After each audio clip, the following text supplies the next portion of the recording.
Pemirsa, Polda Bali menggelar tatap muka dengan paguyuban nelayan seluruh Bali di Desa Budaya Kesiman Kertalangu dan Pasar.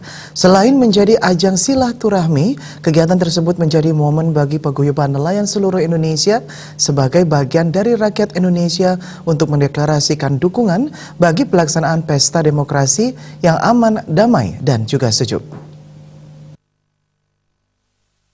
Dalam kesempatan tersebut, Ketua Paguyuban Nelayan Seluruh Bali, Ketut Sunada menyatakan pihaknya berterima kasih kepada penyelenggara atas pelaksanaan tatap muka. Mewakili anggota Paguyuban, Ketut Sunada menyatakan siap mendukung Polri khususnya Polda Bali untuk menciptakan situasi aman, damai, dan sejuk pada Pileg dan Pilpres 2019.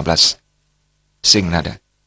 Wadir Intelkam Polda Bali, AKBP Dwi Wahyudi menyampaikan mewakili Polda Bali dan Direktur Intelkam, pihaknya mengapresiasi kehadirannya nelayan-nelayan yang tergabung dalam Paguyuban Nelayan Seluruh Indonesia. Tujuan tatap krama kali ini adalah bersilaturahmi dan mengingatkan semua pihak pada hari pemilu 17 April 2019 mendukung Polri menyukseskan pesta demokrasi. Pihaknya berharap pemilu dapat terlaksana dengan aman kondusif. Polri tidak hanya bertugas mengamankan setiap TPS dan menjaga situasi Kamtipas selama pelaksanaan pemilu. Wadir Intelkam Polda Bali pun meminta bantuan Paguyuban Nelayan Seluruh Bali untuk turut menyukseskan Pileg dan Pilpres 2019. Para nelayan tersebut diimbau selalu menjaga keselamatan saat berada di laut dan diajak turut serta menjaga keamanan laut. Selain itu, para nelayan tersebut diharapkan mampu membantu polisi menjadi sumber informasi terkait kondisi laut dan potensi ancaman terhadap keamanan laut.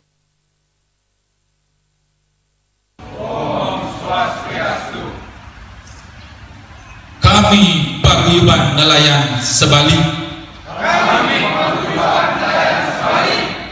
mendukung Polri ciptakan situasi aman,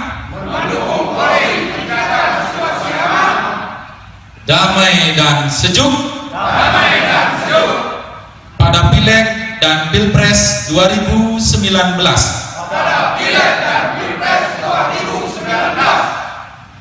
Polda Bali, nelayan Bali.